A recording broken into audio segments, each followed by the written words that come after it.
po yan, okay. Ayun.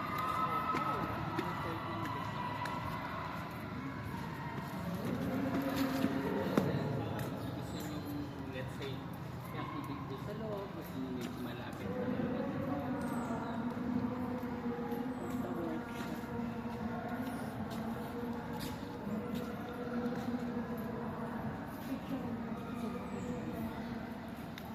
Ang lapit kasi kung magsisimula ko dito.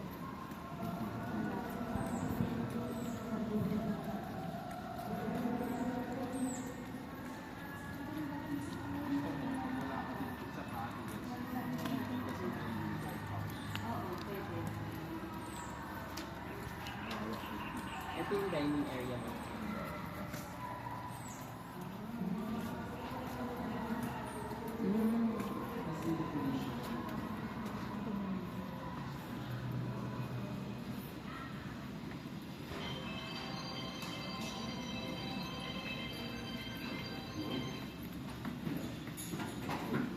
At dito yung ano natin.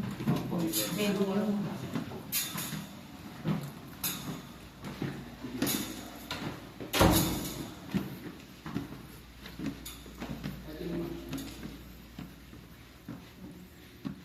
One, two, three, four.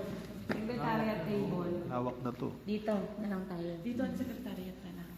Dito, sa likod. Dito, Jessie Rose. Kasi yung Kasama lang yung staffer. Yes. dito mo na instructor, secretary. Hindi. Dito, kahit isang yun. Secretariat. Pwede pagdating po sa 8,